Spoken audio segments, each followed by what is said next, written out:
Hey, it's Paul and welcome back to a YNR Update. If you thought yesterday's episode was crazy, this one was even crazier.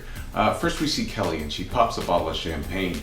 Now she's still in the teddy, she wants to celebrate, and I don't know if it's whether she's a force of nature or whether Jack is sort of going along with her, but she gets him to take a drink of champagne. We all know this is bad for Jack because he's a recovering addict, so this doesn't work at all. But he starts working his charm on her. He starts actually conning her and letting her think that there's a future. And he almost gets her to let him out of the restraints, but then she starts thinking about Phyllis and she doesn't go along with it. In fact, they start doing a bit of a montage and they both look back to how they met in the past, and Phyllis keeps creeping into that. So eventually she throws a drink in Jack's face and she's had it. But Jack swings it around again and says, we can turn the tables on Victor. And all of a sudden, I don't know if it's the champagne kicking in or if it's the psychotic personality, but Kelly thinks she's losing a bit of control and she leaves, leaving Jack there in the lurch, still in the restraints.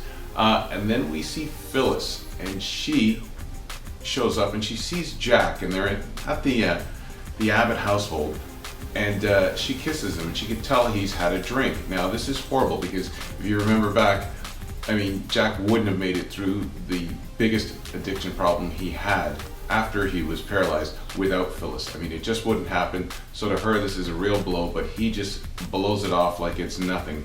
You know, he says, don't be such a killjoy.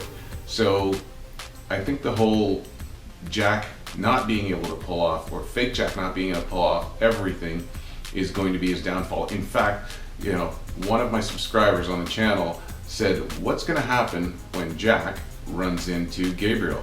Because we all know that Jack knows the secret, but fake Jack does not know the secret. So this one's going to be really interesting. And then we see Victor, and he visits Vicky, and he tells her big changes are coming. This is really just Victor, you know, puffing her up for his big move and wanting to know that she's on his side. In fact, he even sweetens the pot and says, you know, that he wants her commitment, but not only does he want that, but he wants to eventually leave the company to her, and he wants her to leave the company to Catherine, her daughter, and Catherine Chancellor's namesake. And that really sort of touches Vicky, and looks like she's going along with it. And then he starts meddling into her private life, and she doesn't really like that. She doesn't like him trashing Billy, and she doesn't like him poking his nose in.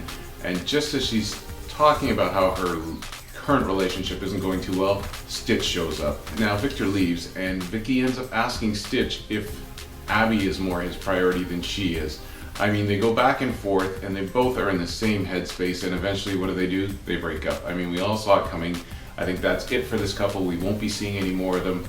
I think in terms of the whole previous storyline with Billy, everybody's going to be reset to their old positions. It's kind of looking like, you know, but that leaves Stitch the odd man out. So what does he do? Well, he goes to the athletic club, and you know who he's going to run into. I mean, he's her bodyguard.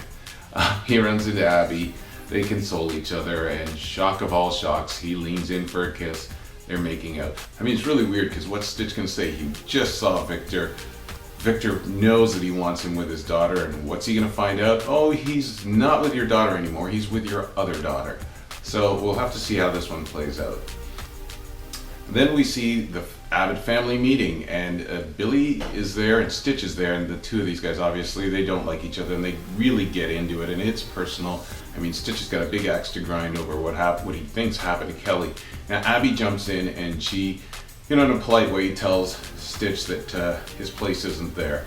Now, bear in mind, this happened before the Abby and Stitch kiss. So Abby does ask Stitch to leave, and the meeting goes on.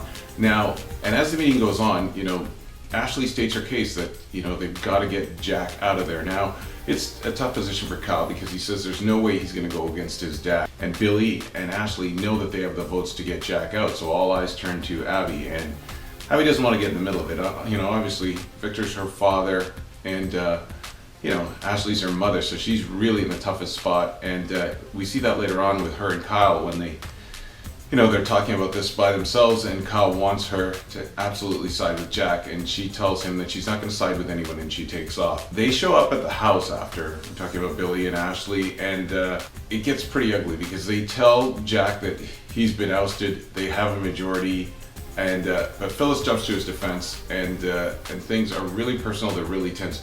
But Jack is really cool. Obviously, fake Jack is really cool and calm about the whole thing. And he tells them just to meet him back at Jabot offices. Now they're wondering, why he could want to do this, but they think, okay, they've got all their ducks in a row. They're going to get him out. So they meet back there, and it does not go well. Before they get there, Phyllis tells Jack, he better have his ducks in a row because the company is ripe for a takeover, and he just sort of grins and smiles. He knows he's got her con. Now, when they show up for the meeting with Jack, they think they've got him, but you know how the situation's going to go. They never have him. They have him lined up, but they don't have him because Victor shows up. And not only does Victor show up, but he shows up with Vicky in tow. Now, what do you think they're up to? Well, they're going to trump these guys because what they've done is, before they can throw Jack out officially, Jack has done a merger with Newman Enterprises, and he has the perfect cover. Not only did Victor save his life, but he also helped Phyllis out, and he also kept Jack from being charged for, these cybercrimes. And I don't know why they aren't analyzing why Jack would even go to the trouble. There was no explanation given. No one's asking him why he would go to the trouble to hack his own company and the competitor's company. But obviously, we're going to leave it in the writer's hands, and we know more will come up about this. And he says, Jack says, Victor and I are partners. The companies have merged. And right on cue, somebody from the press shows up and takes a picture of these guys shaking hands. So it's where we leave things off. It leaves a lot on the table, so there's going to be a lot of exciting stuff coming up. I can't wait for tomorrow's episode. Anyways, I want to thank you all for checking out Y&R Update. It's Paul. I hope you're having a good time with this. Please don't forget, we need those subscribers. Get on YouTube and subscribe. I really need that from you. And follow us on social media. We are on Pinterest and we have a Facebook page. Thanks and have a great day.